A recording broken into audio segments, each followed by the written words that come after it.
Let me show you how we can start improving our cursor AI outputs with Zapier MCP. Welcome back, y'all. In today's video, I'm going to show you how to set up a very specific action in order to ensure that when we do more complex workflows with cursor, such as setting up an API endpoint to subscribe a user to our mailing list, we get accurate code that actually works. The steps and processes I'm about to show you, though, can be applied to anything when it comes to coding and leveraging this very specific action that I'm about to show you right now. So on a service level, you're going to learn programmatically how to subscribe a user to a mailing list like MailChimp or MailBluster. But deeper than that, you're going to get better code outputs when it comes to Cursor AI.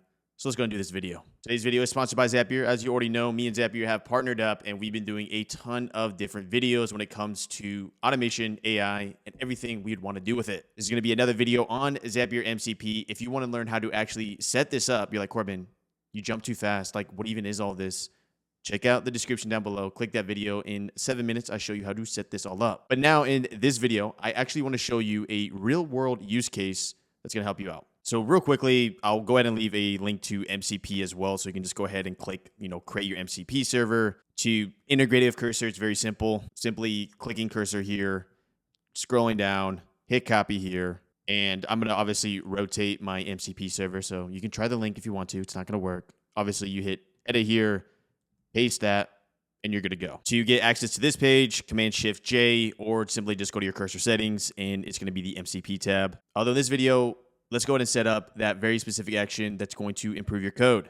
To do so, we're going to do Edit MCP Actions. Once here, this is where we're going to set up all of our actions that gives our ability to do cool stuff within Cursor, Claude, Windsurf, anything like that. This is an action we did in our previous tutorial that showed you how to create an email automatically. For now, though, we're going to add new action. Now, the action we're creating today is going to give Cursor the ability to actually search the internet, but more specifically, search the internet for API documentation. Now, obviously, this logic can be applied elsewhere, but the idea is this. When coding with AI, sometimes the AI is trained on old data, which in most cases isn't that big of a deal. But with API documentation and our ability to integrate external APIs in our web apps or software, it is a big deal. Therefore, let's give Cursor the ability to search the internet, but more specifically, search the internet for API documentation and do all the heavy lifting when it comes to integrating third-party apps within our web apps or softwares. So to keep it simple, we're going to do Web Parser.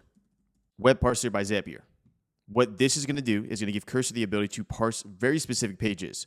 We're going to say URL to parse. We're going to have AI guess that because depending on whatever API documentation you're working with, it's going to change, whether that is MailChimp, MailBluster. We have other options here, but for the most part, we don't have to care. I'm going to rename this to API Helper. Why? Because this is going to be my API Helper. Enable action. Once we enable action, you'll see it is checked right there, that little boolean. If I come back over here and I reload, there we go. We've officially added our new little tool. Let's actually use it.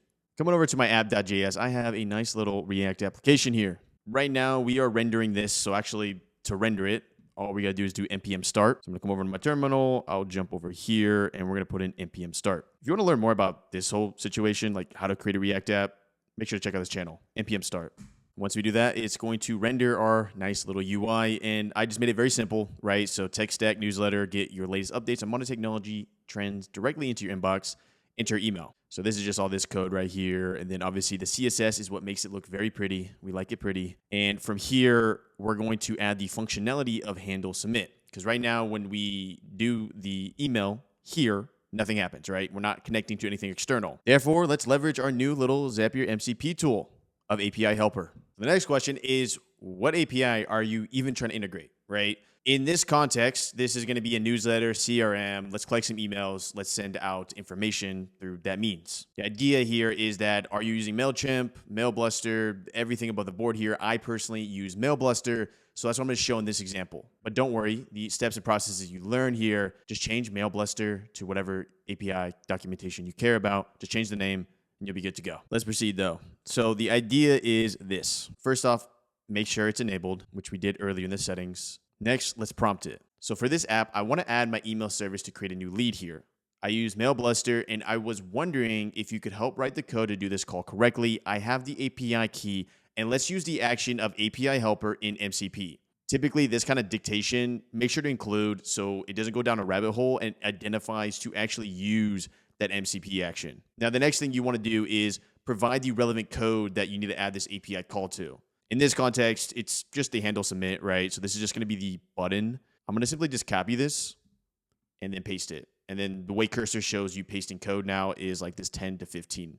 10, 15 being the lines of code right here. So let's hit enter and see what happens. When using MCP tools, it's going to identify, okay, we're using the API helper. I like it, run tool. And here we go. So what this action did is essentially went to the API documentation from MailBlaster, found specifically the create lead documentation, took that information, contextualized it, and then gave me the relevant code that is going to work in this application. So instead of me having to search through the internet and just go through a bunch of different links, it went to this page automatically. It found all this information here for creating that new lead and put it back into my cursor chat. As a side note, if something happens and there's an error in this process, always just reference the underlying API docs, right? Like actually go to them and see if there maybe is a nuance or a slight change in the code than what cursor provided. I mean, this is just troubleshooting 101. For now though, this is good. Let's hit accept file. Let's actually look at the code here. So we have, first off, is it using the correct endpoint?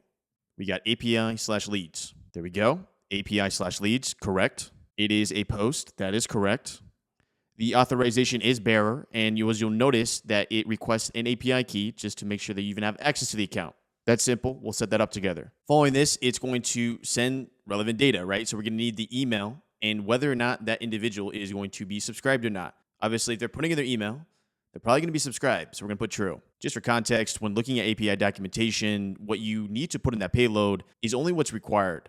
So in theory, if you just accept an email, yes, and then subscribed, yes. Everything else is optional, and you don't have to send in the payload.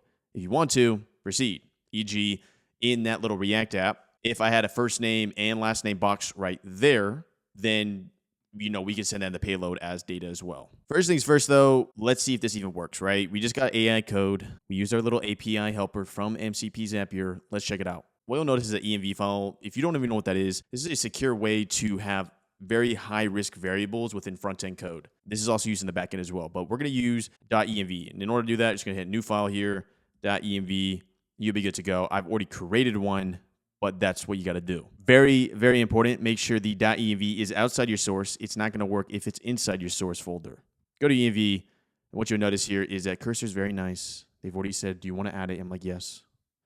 And let's add our API key. This is very standard. Simply go to whatever software/web app you're using, type in the software's name, API keys, and then it will show you like a little tutorial like how to access API key. I'm going to say create new API key, and we'll name it test. There we go. I'm going to copy. I'm going to delete this anyways, so you can see it. But simply I'm going to paste it here.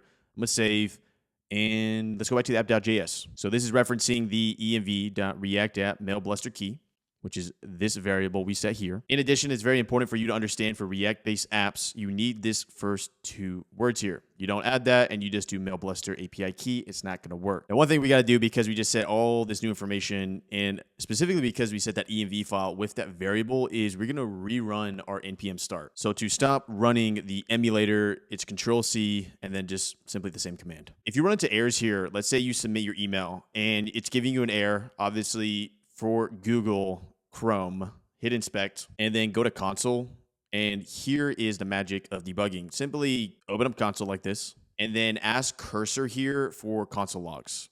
It's very simple, and it would add different console logs depending on the type of error you receive. For now, though, let's just see if this works. So I can't show my actual leads, obviously, for privacy reasons. But what I'm going to do is I'm showing you right now that when I search contact at webcafeai.com, no leads are found. So let's create that lead through API. So coming over here, I'm going to simply enter in the email and hit subscribe. Before I do that, make sure to subscribe to this channel as well if you found value so far, and leave a like. Let's check it out. And boom.